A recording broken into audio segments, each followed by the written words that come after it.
అత్తయ్య, మీ దృష్టిలో నేను ఇంట్లో నుంచి వెళ్ళిపోతే సమస్యలన్నీ తీరిపోతాయి కదా?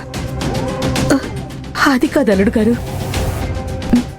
మీరింట్లో ఉండడం మాకేం ఇబ్బంది లేదు. కానీ మీ అమ్మగారికి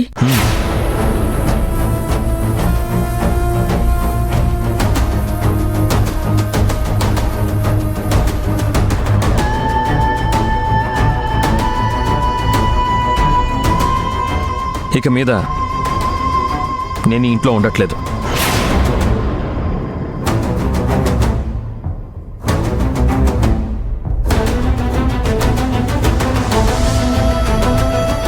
అలాగని మన ఇంటికి కూడా రావట్లేదమ్మా.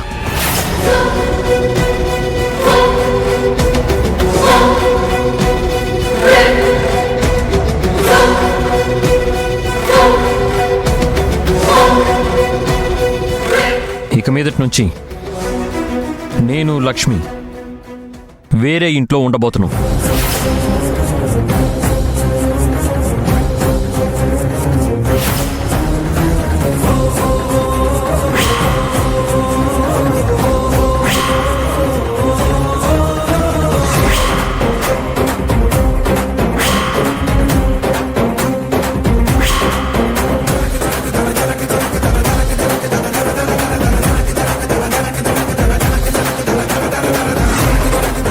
ఏమండి ఏమండి ఏమంటున్నారు?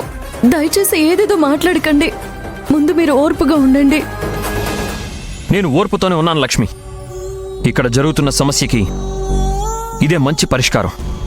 ప్లీజ్ అండి, ఏదేదో మాట్లాడకండి. ఇలా కోపంలో తొందరపడి ఎలాంటి నిర్ణయం తీసుకోకండి. ఏమండి, కోపంలో పుట్టుకొచ్చే మంకు శాంతించిన తర్వాత ఉండదు.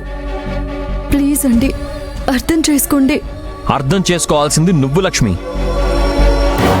ఇక్కడ జరిగిందంతా నీ కళ్ళతో నువ్వే చూసావు కదా. అలాంటప్పుడు నేను తీసుకున్న నిర్ణయం తప్పని నువ్వెందుకు అనుకుంటున్నావు? ఏదేమైనా సరే నేను తీసుకున్న నిర్ణయంలో ఎటువంటి మార్పు ఉండదు.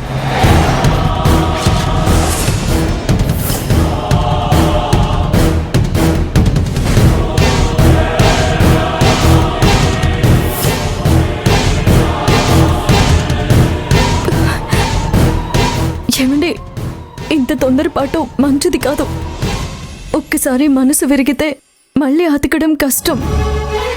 అందుకే ఒక్కసారి శాంతంగా ఆలోచించండి.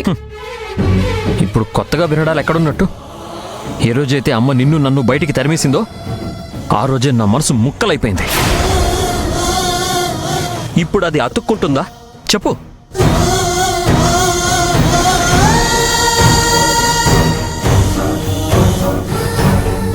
ఏమండి, వాళ్ళు పెద్దవారు. ఒక మాట వస్తుంది పోతుంది. అసలు వారు మనల్ని తిట్టి బుద్ధి చెప్పే స్థానంలో ఉన్నారు. ఏదో మన వల్ల వాళ్ళకి బాధ కలిగింది, అందుకే కోపం కాస్త కటువుగా మాట్లాడారు.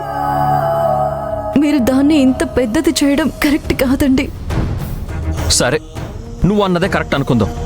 వాళ్ళు పెద్దవాళ్ళు, మనల్ని తీర్చిదిద్దే అధికారం వాళ్ళకుంది. నువ్వు అన్నట్టుగా మనం తప్పు చేస్తే మనల్ని తిట్టి వాళ్ళు దారిలోకి తీసుకురావచ్చు. కానీ కంచే చేను మేస్తే కాచేదెవరు అన్నట్టు ఆ పెద్దవాళ్లే తప్పు చేస్తే మరి వాళ్ళకి ఎలా బుద్ధి చెప్పేది?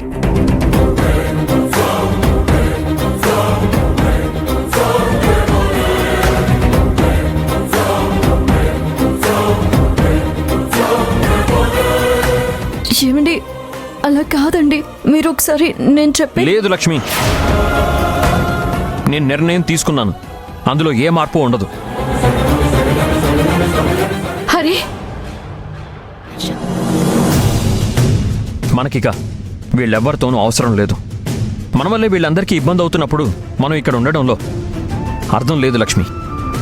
ఏం మాట్లాడుతున్నారు అల్లుడు గారు? మీరిక్కడుంటే మాకేం ఇబ్బంది లేదు. మీరేదేదో ఊహించుకోకండి. అత్తయ్య గారు, నేను అన్న ఉద్దేశం అది కాదండి. మా వల్ల మీరు బాధపడాల్సి వస్తుంది. నేను నా భార్య వల్లే కదా రోజు ఇక్కడ ఇన్ని గొడవలు అవుతున్నాయి. అందుకే ఇక మీదట ఆ ఇబ్బంది కలగకుండా ఫుల్ స్టాప్ పెట్టాల్సిన బాధ్యత మాదే.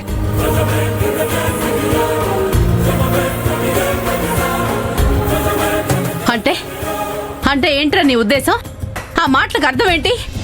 నేను రోజు ఇక్కడికి వచ్చి గొడవ పడతానా? ఇలా గొడవలు పట్టమే నాకు ఇష్టమనా?